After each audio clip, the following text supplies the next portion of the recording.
It was lunchtime. Everyone is sitting on the lunch tables. It's pretty packed. And well, a chain reaction starts. The one where you punch someone on the shoulder and you say, pass it on. Pass it on. Pass it on. There's laughter, everybody's playing along. The row across for them sees this and then they join in as well. Well, it gets to this one kid. Pass it on.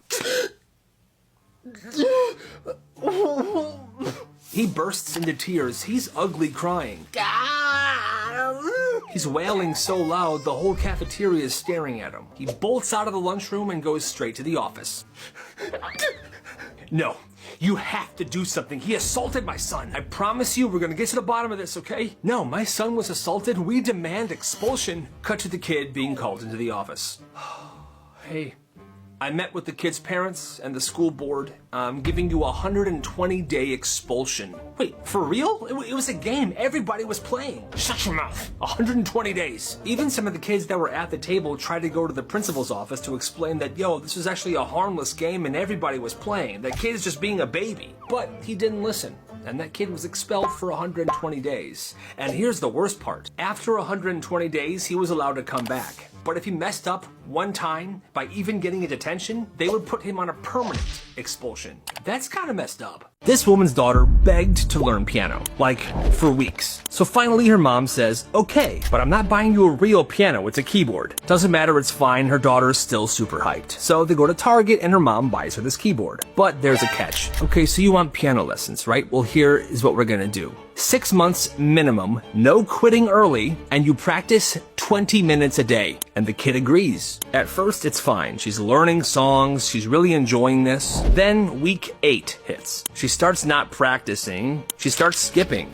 One day here, one day there. You know, she's getting more homework. School's stressful. She can't do it all. And her mom reminds her, listen, every day you don't practice, you owe me those minutes. You will make them up. Then comes the school trip. 3 days, 2 nights, her entire grade's going. She's been excited about this for months. And the mom goes, hey, so I know your trip is coming up this weekend, but you've missed 11 practice days on the piano. So before you go, you need to make up 11 hours of piano practice. The kid's like, wait, what? Yeah, if you do not make up the 11 hours, you are not going on that trip. So she has to make up 11 hours of piano practice. But the thing is, the trip is like 4 days away. That's a lot of piano practice. The dad tries to step in. Hey, we already paid for the trip. This is kind of ridiculous, don't you think? Kevin, I am teaching our daughter a lesson. If you don't want to support me on this, then get out. Well, the daughter tries to make up those 11 hours, but with homework and sleep, she can't do it. And her mom forces her to stay home from the trip. That is not okay. This kid used to be popular. What's up, Carla? Hey, what up, Johnny? Hey, look, it's the loser, Steven. Screw you, Steven.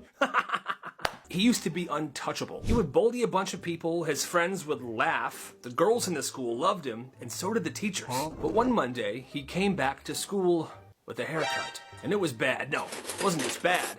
It was horrible, like a freaking cartoon villain. Hey guys, how we doing today? What's up, Carla? What? What? You look like Coconut Head. What happened to you? Your haircut sucks. And like I said, it was actually bad. Like, it was uneven, there wasn't fade, it was just cut horribly. And just like that, it was over. Every day, kids would laugh at him. Even when his hair grew back and he had a normal haircut, people still made fun of him. He eventually just stopped talking in the halls, in class, to his friends. He would eat lunch alone. Kids were making jokes as he walked by. And that's how the king of the school turned into the punchline of everyone's jokes. Hey, that's karma for you. It was April, heat was rising, classrooms were packed, the AC wasn't working very well, and the school had a rule. No standing up during class, even for a second. Not even to stretch. What? The teacher said it disrupted the learning environment. Whatever, that's completely bogus. Well, this one kid named Andy, he has this knee condition. It was a sports injury, he had done physical therapy, all this stuff. Well, he gets into class, the bell had barely rung, and his knee was bothering him, so he shifted in his chair a bit and stood up to adjust. Andy! It was his history teacher. You know the rule. Or do you, no, I wasn't walking around, my knee was hurting, I had to go office now. He gets into the office and he explains everything to the principal. Are you disrespecting your teacher's orders? No, I just needed to, Detention.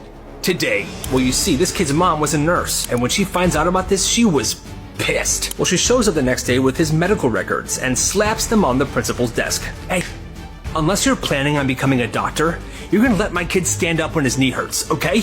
Yes, ma'am. Apparently she was so intense, the principal was freaked out, he talked to the teacher, and that rule changed very quick. What kind of teacher would do that, though? That's insane. Genius level 1000. So this kid gets a job at the local movie theater. 2 tickets to the Helpful Cow, please. All right. Enjoy the show. Well, day 3, he learns a pretty cool thing. All right, staff, a reminder, you all get free popcorn. Isn't that awesome? Best job ever. So every shift, right before close, he fills a bag with free popcorn. He ties it up and he stuffs it in his backpack. Popcorn into backpack. He goes home, goes into his bedroom, and he puts that popcorn into an even bigger bag of popcorn. It's a massive trash bag he keeps in his closet. He does this for days. His closet turns into a popcorn storage unit, and he's trying to keep the popcorn as fresh as possible. Then what he does is he takes his popcorn to school, and he sells it. Like, for example, one night during a basketball game, the school is selling tiny popcorn bags for $4 each. He comes in, $2, fresh movie theater quality popcorn, $2. He goes behind the bleachers and a line forms. People are ditching the real concession stand to buy popcorn off of him. He upgrades his business too. Employees get 50% off of all candy. So one day he buys a bunch, tosses it in his backpack, and sells it at school for full price. I hear you have candy. Yep, Twix, Reese's, Butterfinger, what do you want? He's basically running concessions every day at school. And by the end of the year, he made more money selling popcorn and candy than the theater paid him to work there. And that is genius. You gotta respect the hustle. It's the middle of summer. No breeze, just that sticky sidewalk melting heat. And then the ice cream truck song. Every kid in the neighborhood stops when they hear it. Oh my god, it's here, guys, it's here! Yes! But it wasn't the ice cream truck. It was just Tyler, 11 years old, Bluetooth speaker in one hand and a cooler on wheels in the other. He's playing the ice cream jingle off a YouTube video. It just started walking the block. Well, kids come running out with cash. Wait, are you selling? Yep, got the stuff in my cooler. The prices are on the lid. He flips open the cooler. He's got everything. The SpongeBob pops, those like bomb pops, the strawberry shortcake ones, all perfectly frozen, bought in bulk from Costco. This kid is killing it.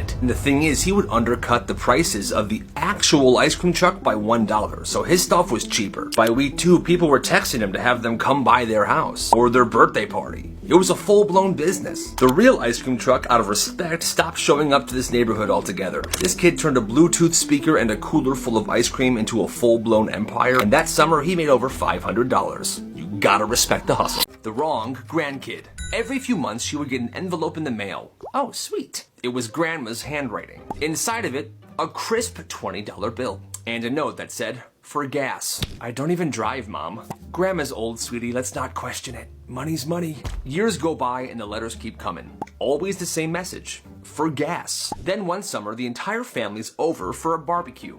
Well, her cousin pulls up. New car, loud music bumping. He's about 5 years older than she is. "What's up, family?" Grandma hugs him. She's laughing. "Oh, I see that gas money's going to good use." The cousin goes, "Gas money? Yeah, I've been mailing it to you for years." Well, this girl overheard that. "Grandma, you've been mailing me that." "Oh, my fault." What had happened was the grandma had written down this address years ago. It was the wrong address. It was the address of Ashley Johnson. The grandkid she meant to send it to was Adam Johnson. So all she wrote on the letter was A. Johnson. You can see where the confusion would come into play. "Well, Grandma, looks like you owe me like $300 now." Oh, no. Your cousin probably needed that money more than you do. I mean, look at your nice car. You got plenty of it. That's hilarious. For his grandpa's birthday, this kid wanted to do something special. He wanted to give his grandpa a custom phone case covered with photos of all 9 cousins. So 6 weeks before his grandpa's birthday, he texts all the cousins. "So send me a recent picture of yourself so I can include you. Thanks." 2 weeks go by, no response. He reminds them again, but this time he adds a warning. "If you don't send one, I'm putting a picture of my dog on there instead." Well, 3 cousins reply with, "Just grab one off my Instagram." Well, he doesn't. The day before the deadline, he sends out one last text. "You have 24 hours or it's the dog." And they still don't say anything. So when Grandpa's party comes and he unwraps the gift, there it is. 9 photos of this dude's dog. Whoa, this is fantastic. He loved it. And these pictures of his grandson's dog, they were awesome. One picture was a dog in a sombrero. The next one, he was wearing a chicken costume. There was one of the dog in a pumpkin patch. Just these really fun, awesome pictures. Well, the cousins are embarrassed, and the cousins' parents are furious. They're like, "You did this on purpose. You are petty." But Grandpa, he thinks it's hilarious. Best phone case I've ever had. And that's awesome.